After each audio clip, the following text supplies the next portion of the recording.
Isang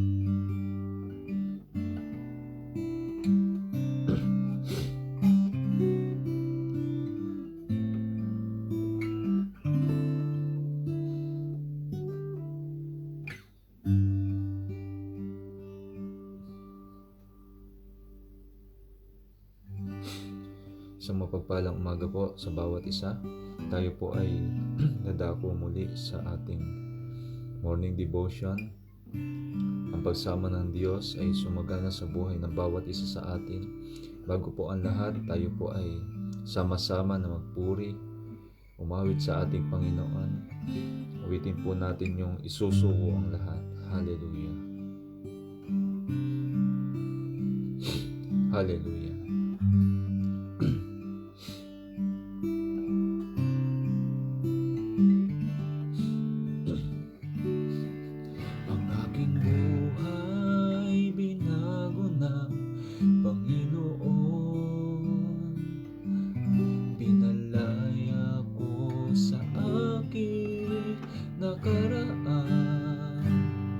Siya'y lumiwanag sa puso kong madilim.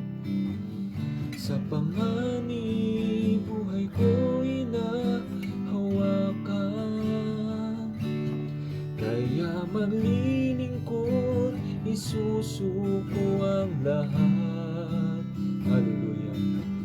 Sa Kanya nanangako at umibig ng tapat, susunod anumang maging kalagayan. Mamumuhay sa Kanyang kalooban, sa Kanya lamang, sa Kanya lamang nahanap ang kasapatan. Hallelujah. Sa piling niya'y puno ng ligaya. Kapag kausap, damdamin ko'y gumagaan. Ako'y panatag, buhay ko'y nahawakan. Kaya maglilingkod, isusuko ang lahat. Sa Kanya nanangako at umibig ng tapat, susunod anumang maging kalagayan. Mamumuhay sa Kanyang kalooban. Kaya maglilingkod, isusuko ang lahat. Hallelujah. Sa Kanya nanangako at umibig ng tapat, susunod anumang maging kalagayan. Mamumuhay sa Kanyang kalooban. Mamumuhay sa Kanyang kalooban. Hallelujah. Hallelujah. Hallelujah. Napakabuti ninyo, Panginoon. Hallelujah. Katulad ng inawit namin, Panginoon, maglilingkod kami at susuko sa inyo. Hallelujah. Glory. Hallelujah. Hallelujah. Glory. Hallelujah. Hallelujah. Hallelujah. Hallelujah. Hallelujah. Isa pa nga po, awitin natin sa ikalawang verse. Hallelujah. Sa Kanya lamang nahanap ang kasapatan. Hallelujah. Sa piling niya'y puno ng ligaya.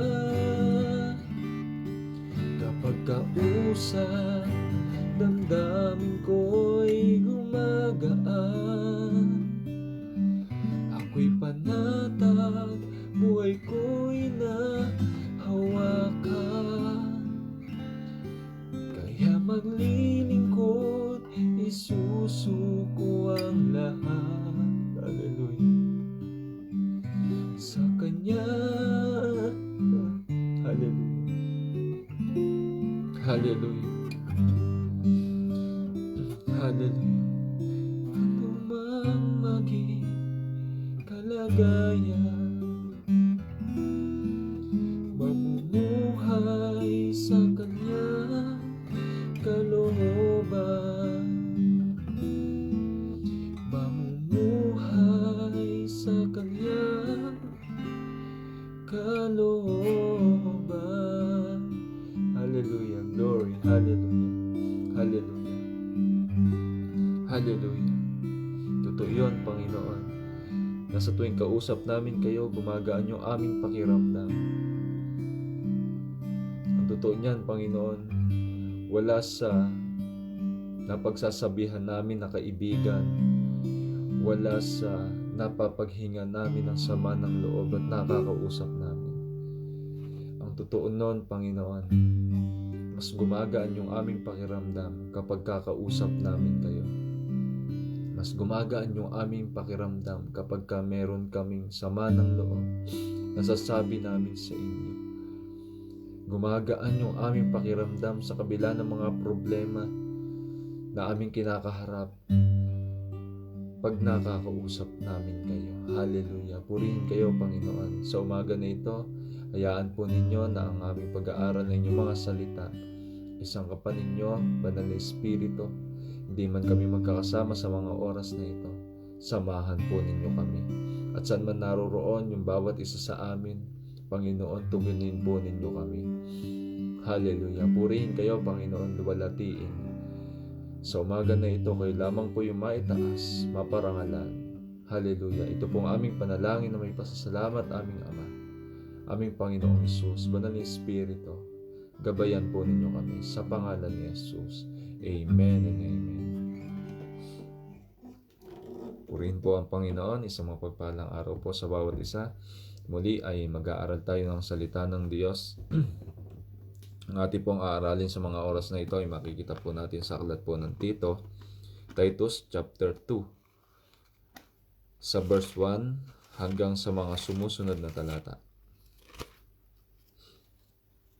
Titus chapter 2, sabi po dito, "Ngunit ikaw naman, magsalita ka ng mga bagay na naangkop sa mahusay na aral." Si Tito po ay binibilinan ni Apostol Pablo na magsalita ng mga bagay na angkop sa mahusay na aral.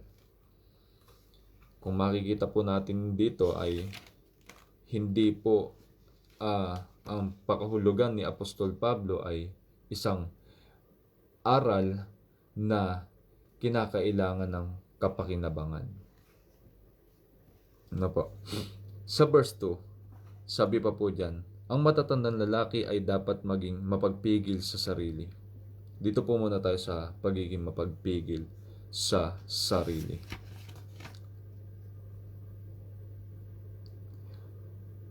Sabi po dito sa ikalawang Timoteo chapter 4 verse 3 hanggang 4. 2 Timothy chapter 4 verse 3 to 4.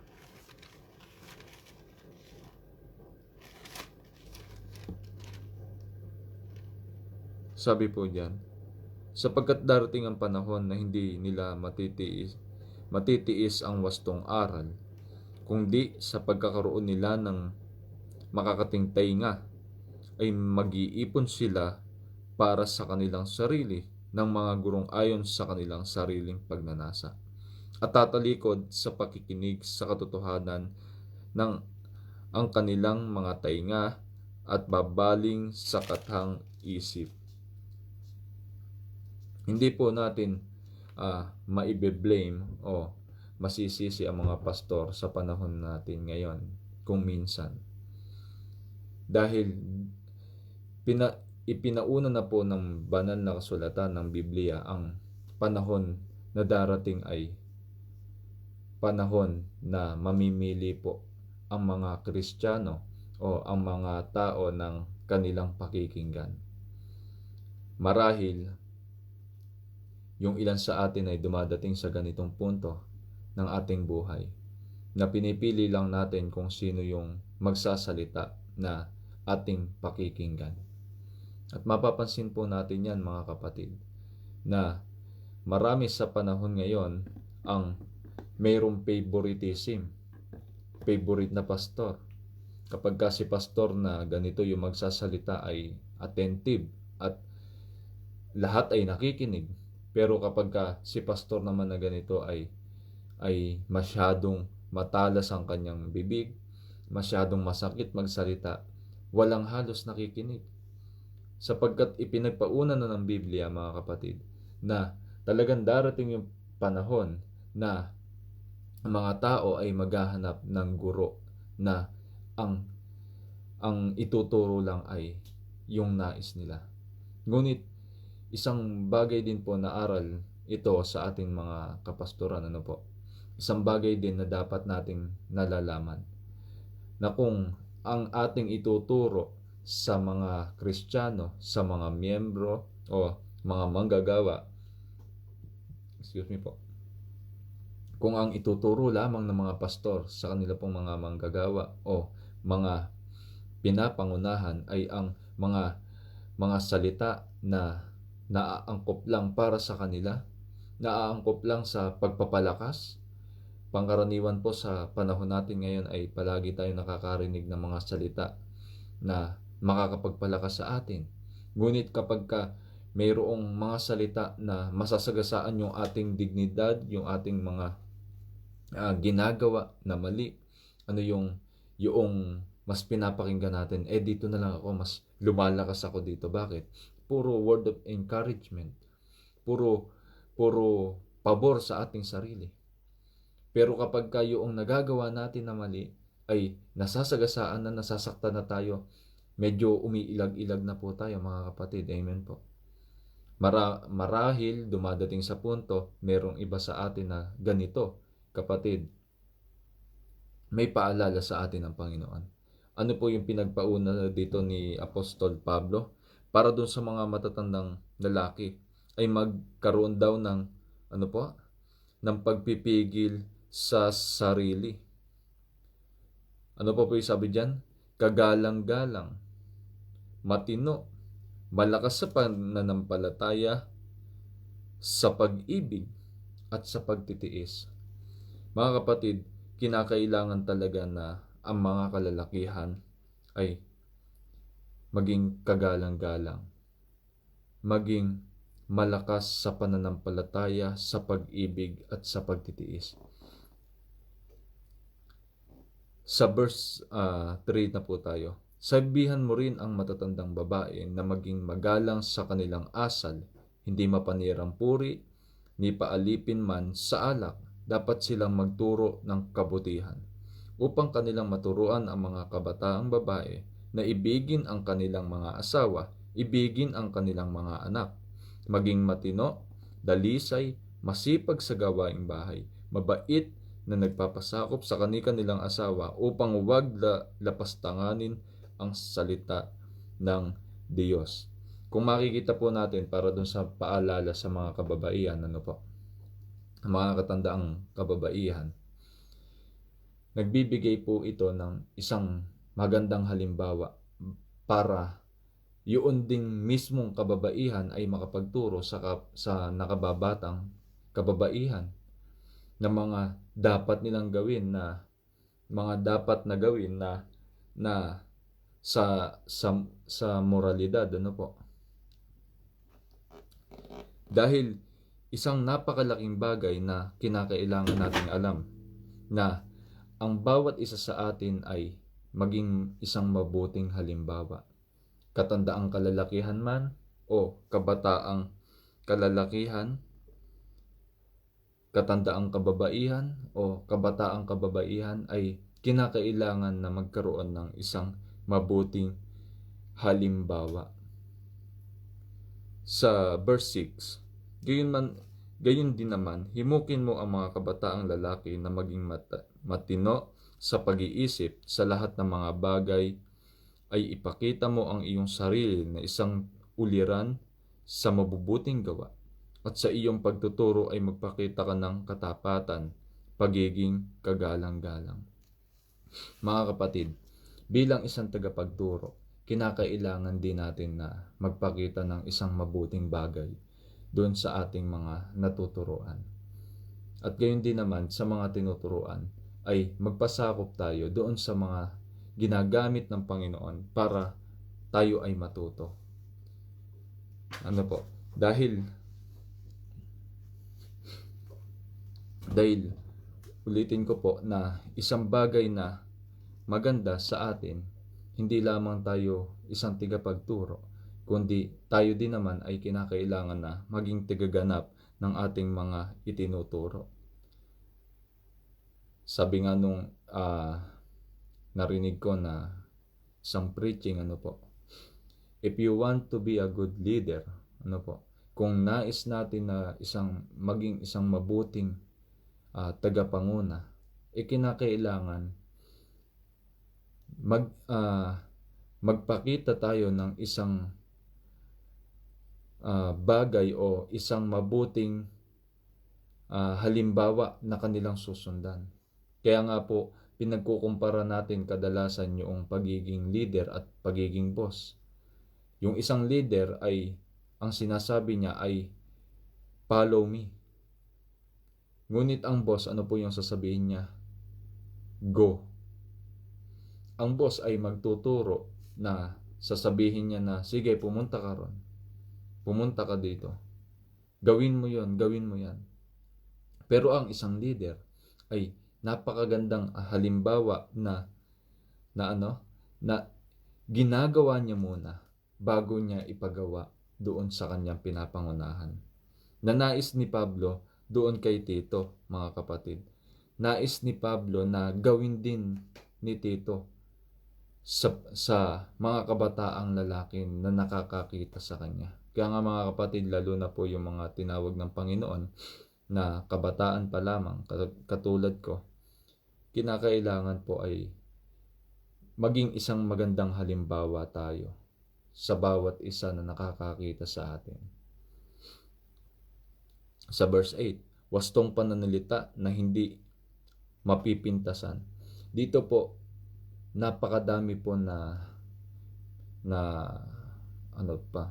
paano ba sasabihin, na sumasablay sa ganito. Yung wastong pananalita. Marahil marami sa atin ang palabiro, palaging nagbibiro, palaging nakikipagbiruan. Mga kapatid, ang pagbibiruan po ay kung minsan ay pinagmumulan yan para makapasok ang kaaway. Dahil sa mga pananalita na hindi naman naaangkop, mga pananalita na napapanood sa telebisyon, na ginagamit natin kahit na nasa simbahan, mga kapatid, bilang isang kabataang lalaki rin naman. Ang nais ng Panginoon ay yung bibig natin ay magamit natin sa kaluwalhatian niya, hindi po sa pagbibiruan na hindi naman nararapat. Ngayon, hindi po masama ang magbiro. Ngunit kung magbibiro po tayo ng hindi nararapat, mga kapatid, yung mga biro na may kabastusan, iwasan po natin yan. At hindi lang basta iwasan, alisin po talaga natin. Dahil ayaw ng Panginoon, kung tayo minsan bilang isang Kristiyano ay nasasagwan kapag may nakita tayong ganun, ayaw din ng Panginoon na tayo din mismo ay gumagawa ng mga ganung bagay. Upang ang kalaban, ituloy ko po sa Titus chapter 1 verse 8, upang ang kalaban ay mapahiya na walang anumang masamang masasabi tungkol sa atin. Dahil ang buhay natin bilang isang mangangaral, bilang isang Kristiyano, bilang isang Bible study leader, bilang isang song leader, musician, o ano pa man yung katungkulan, assistant pastor, yung ating buhay ay kinakailangan na gawin nating isang magandang halimbawa, hindi lamang sa harapan mga tagapasunod, kundi sa harapan din naman ng ating kaaway. At na kinakailangan na yung ating buhay, yun na yung gamitin natin na panlaban sa kaaway. Na nakikita pa lang ng mga tao, kapatid, yung magandang buhay natin, yung dating ikaw na basagulero, sabongero, sugalero, manginginom, na nagsisigarilyo. Yung iba sa atin ay hinango ng Panginoon sa pagiging drug addict, Yung ating buhay na ito, mga kapatid, ay isang napakalaki na sandata para sa kaaway. Napakalaking sandata na natin ito, na yung ating buhay na binago ng Panginoon, na makita ng mga tao, napakalaking sandata na ito, mga kapatid. Napakalaking achievement na sa ating buhay. Hindi po yung, alam po ninyo, para sa akin, hindi po yung magkaroon tayo ng magarang bahay, magkaroon tayo ng magandang asawa, gwapong asawa, o makapagtapos tayo, yung pinakamalaking achievement natin. Alam po ninyo kung ano yung pinakamalaking achievement natin? Noong nanampalataya tayo sa Panginoon at sumunod tayo sa Kanya. Yun po yung napakalaking achievement na ginawa natin sa ating buhay. Marami tayong mga palpak, mga kapatid. Ngunit isang bagay yung alam natin na nasisigurado natin na gawa natin na tama. Ano yun? Yun, lumapit tayo sa Panginoon. At ipinamukha natin sa kaaway, mga kapatid. Pinamukha natin sa ating kalaban. Pinamukha natin kay Satanas na hindi tayo nagkamali, na sumunod sa Panginoon, na kumilos sa Panginoon at talikuran yung ating mga maling ginagawa. Marahil yung ilan sa atin ay nag-iisip, mga kapatid, na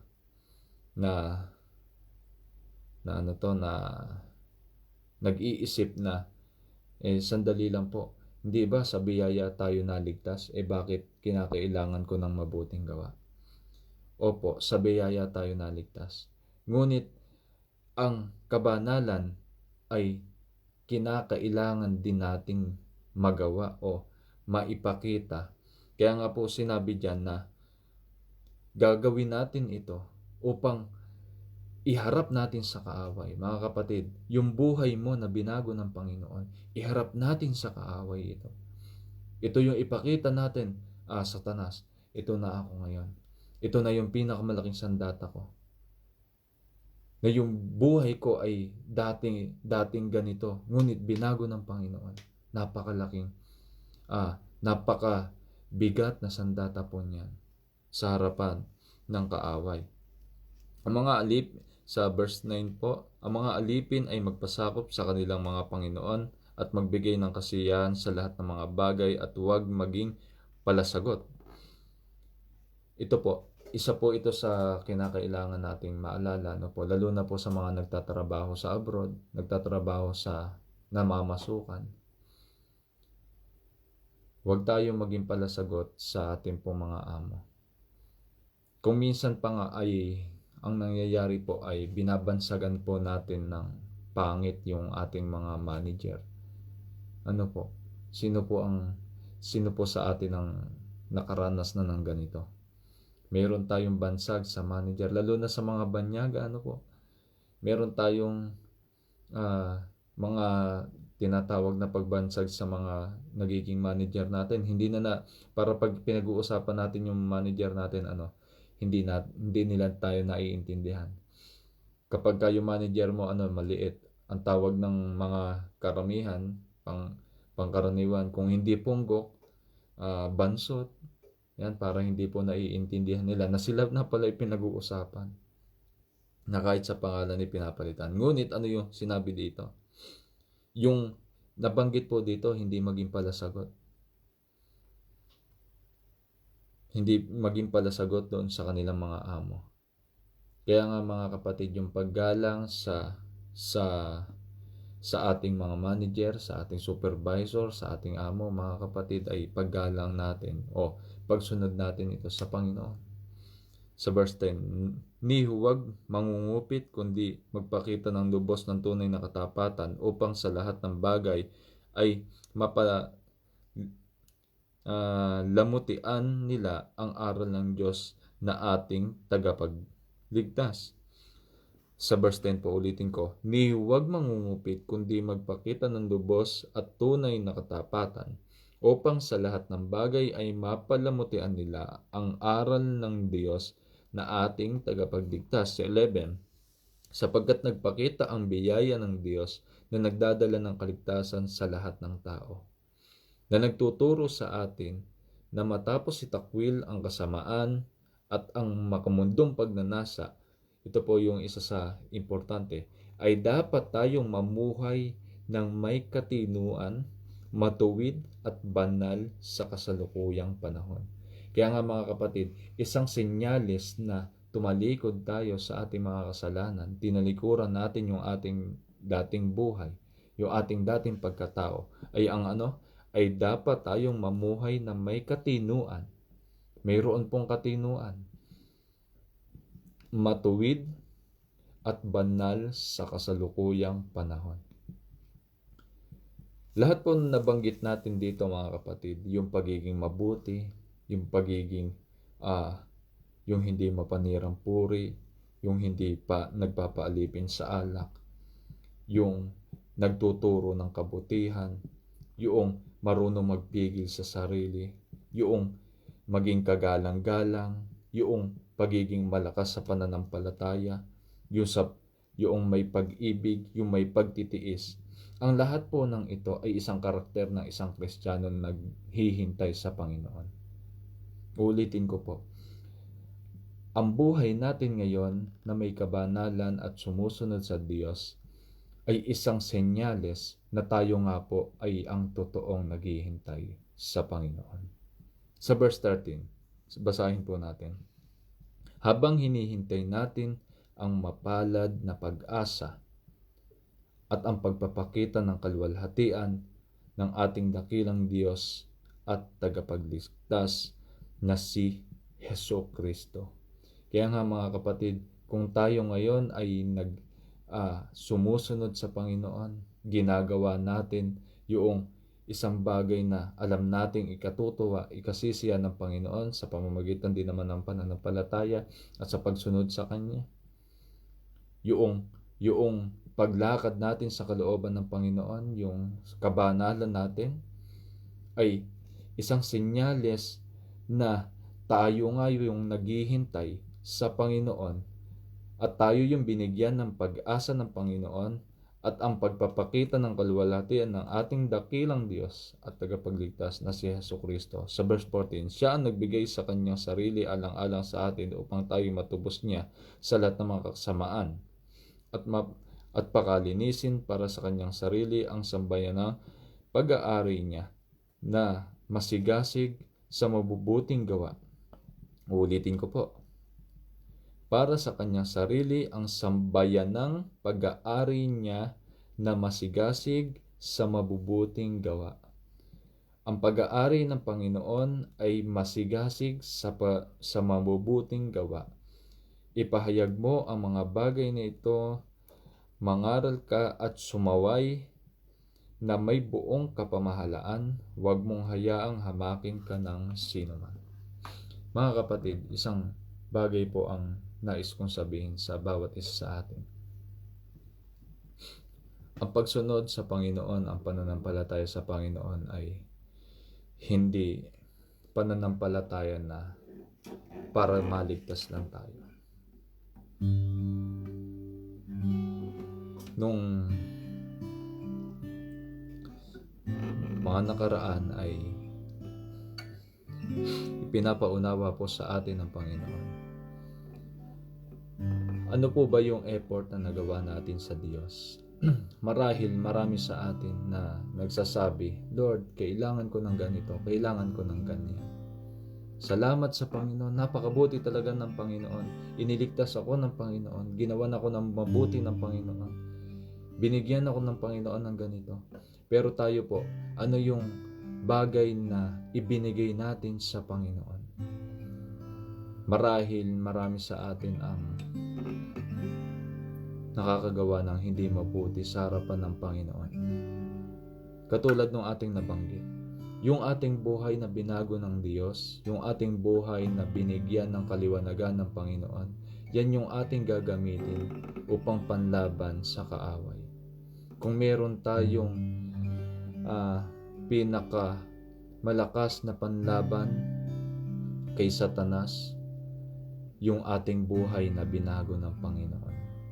At habang hinihintay natin yung pagdating ng ating Panginoon, habang hinihintay natin yung pagliligtas ng ating Diyos, kinakailangan lamang na maging banal tayo sa harapan niya, sa harapan ng mga tao, at maging masunurin sa Kanya. Mga kapatid, hinihikayat ko ang bawat isa. Lumapit tayong palagi sa Panginoon. Hallelujah. Glory, hallelujah. Hallelujah. Hallelujah. Minsan pa nga, ang aking buhay binago ng Panginoon. Pinalaya ko sa aking nakaraan. Siya'y lumiwanag sa puso kong madilim. Sa panganib, buhay ko'y nahawakan. Kaya maglilingkod, isusuko ang lahat. Hallelujah. Sa Kanya na lang ako ay umibig ng tapat. Ano mang maging kalagayan, mamumuhay sa Kanyang kalooban. Hallelujah. Hallelujah. Hallelujah. Hallelujah. Hallelujah. Maraming salamat, O Diyos, sa mga oras na ito. Maraming salamat, Panginoon, sa araw na ito na patuloy na pinagkakaloob niyo sa amin. Salamat, Panginoon, sa mga salita na naihayag po ninyo sa mga oras na ito. Dalangin po namin, Panginoon, kayo po yung palagi magpaliwanag ng aming puso, ng aming isipan. Lord, i-bless po ninyo yung bawat isa. Taglayin namin yung kagalakan, yung pagpapala na nagmumula sa inyo. Punuin po ninyo kami palagi ng inyong banal na Espiritu. Maranasan namin palagi ang pagkilos po ninyo. Maraming salamat po, O Diyos. I-bless po ninyo yung bawat isa na mga nakinig sa gabi, sa umaga na ito. Patuloy na kayo ang magpala sa bawat isa. Kayo po ang patuloy na maitaas, at ang lahat ng aming gagawin pa, Panginoon, hinihiling ko po, samahan po ninyo kami. Punuin ninyo kami ng kagalakan na nagmumula sa inyo. Maraming salamat po, Panginoon. Inangkin namin ang lahat ng ito at ang katagumpayan ng lahat ng aming gagawin. Sa pangalan ni Jesus, ito pong aming panalangin na may pasasalamat, Ama. Amen and amen. Pagpalain po ang bawat isa ng Panginoon. God bless po.